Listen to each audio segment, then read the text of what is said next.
క్రీస్తు నామమున మీ అందరికీ మా యొక్క ప్రత్యేకమైనటువంటి శుభాలు వందనాలు తెలియజేస్తా ఉన్నాం. ఇట్లారా ఈ దినము వాగ్దానం అనేటువంటి ఈ యొక్క ఆధ్యాత్మికమైనటువంటి కార్యక్రమానికి ప్రేమతో మిమ్మల్ని ఆహ్వానిస్తూ ఉన్నాను.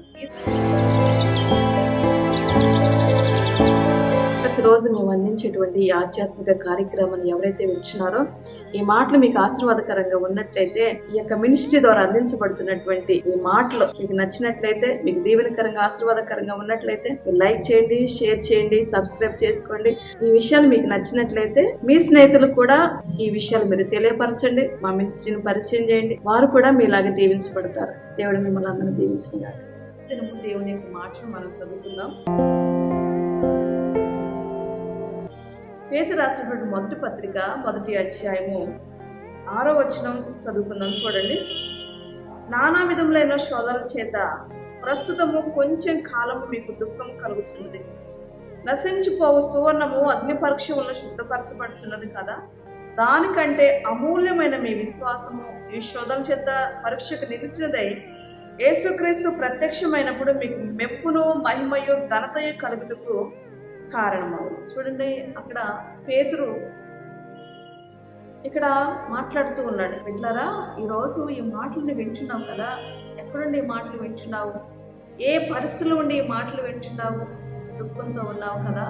ఆయన అంటున్నాడు, నానా విధములైన శోధనల చేత అని, శోధనల చేత ప్రస్తుతము కొంచెం కాలం మీకు దుఃఖం కలుగుతూ ఉన్నది. కొంచెం కాలమే మీకు దుఃఖము, కొంచెం కాలమే ఈ వేదన, కొంతసేపు మాత్రమే ఈ బాధ, కొన్ని నెలలు మాత్రమే నీకు ఈ సమస్య అని చెప్పి నీతో మాట్లాడుతూ ఉన్నాడు. పిల్లరా, ఈరోజు చాలామంది ఏమనుకుంటారో తెలుసా? ఈ సమస్యలు ఎంతకాలం అండి, ఈ శోధనలు ఎంతకాలం అండి, ఈ బాధ ఎంతకాలం అండి అని మాట్లాడుతూ ఉంటారు. కానీ దేవుడు ఏమన్నాడు తెలుసా? ఎన్ని సంవత్సరాలు భరించాలి, ఎన్ని రోజులు భరించాలి, ఎంత సమయం నేను ఈ బాధ భరించాలి, ఎన్ని గంటలు నేను ఏడవాలి, ఎన్ని రోజులు నేను నిరీక్షించాలని చెప్పి నువ్వు అనుకోవచ్చు. ఈరోజు ఆయన ఏమన్నాడు చూడండి. ప్రస్తుతం కొంచెం కాలం మీకు దుఃఖం కలుగుతుంది.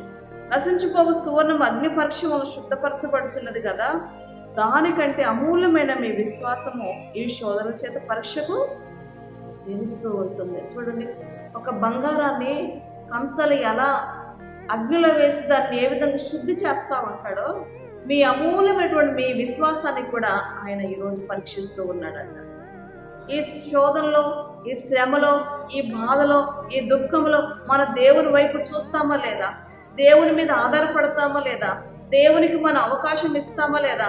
దేవుడు మన జీవితంలో కార్యం చేస్తాడా లేదా అని చెప్పేసి దేవునిలోని యొక్క విశ్వాసము స్థిరపడాలని, దేవునిలోని విశ్వాసము బలపరచబడాలని, దేవుల్లో ఇంకా నువ్వు స్థిరుడిగా ఉండాలని చెప్పేసి ఇలాంటి శోధనలు గుండా దేవుడిని తీసుకెళ్తా ఉన్నాడు.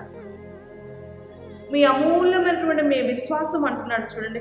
మీ అమూల్యమైన మీ విశ్వాసము ఈ శోధనల చేత పరీక్షకు నిలుస్తూ ఉన్నదన్నమాట. చూడండి బిడ్డలారా, ప్రతి ఒక్క స్కూల్లో కూడా, ప్రతి కాలేజీలో, ప్రతి ఒక్క యూనివర్సిటీలో కూడా ఎగ్జామ్స్ ఉంటాయి కదా.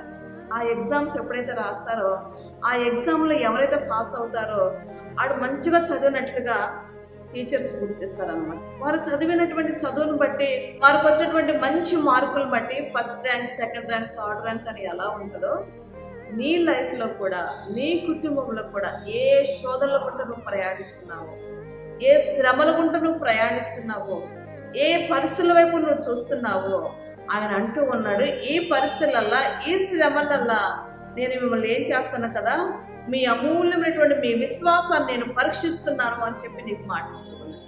మీ విశ్వాస జీవితాన్ని ఆయన పరీక్షిస్తూ ఉన్నాడు. బిడ్డలారా, మీ టైంలో విశ్వాసములో స్థిరంగా ఉండాలి, విశ్వాసములో బలంగానూ ఉండాలి. నీకున్నటువంటి రూట్స్ ఏదైతే ఉన్నాయో ఇంకా లోపలికి తన్నుకొని వెళ్ళాలి. ఈ సమయంలో దేవుని మీద ఇంకా నువ్వు డిపెండ్ అవ్వాలి, దేవుని వైపు ఇంకా నువ్వు ఆనుకోవాలి, దేవుని మీదనే నువ్వు ఆధారపడాలి.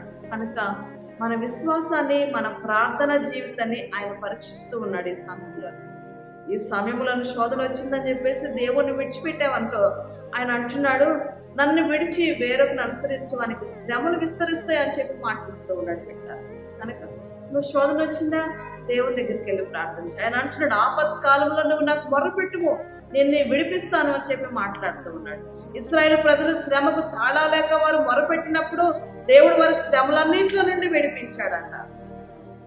వారు ఐగుప్తు దేశంలో ఉన్నప్పుడు ఇశ్రాయేలు ప్రజలు ఏం చేశారంట?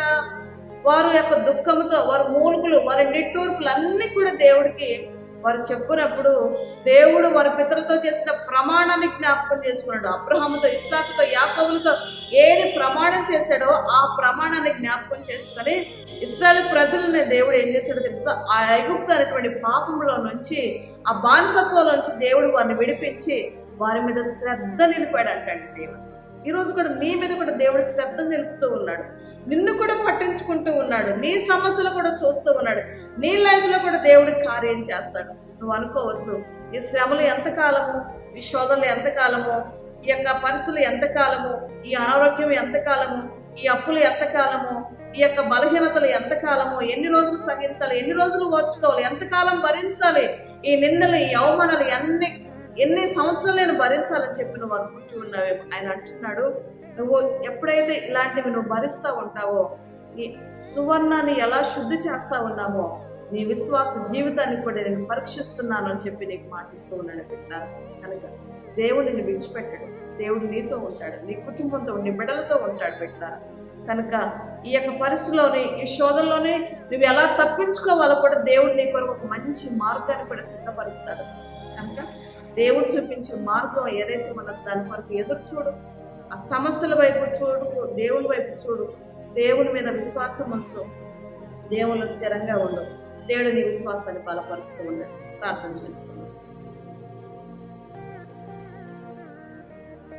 ప్రేమ కలిగిన మా తండ్రి, దయగలిగిన యేసయ్య నీకు వందనాలు చెల్లిస్తున్నాను.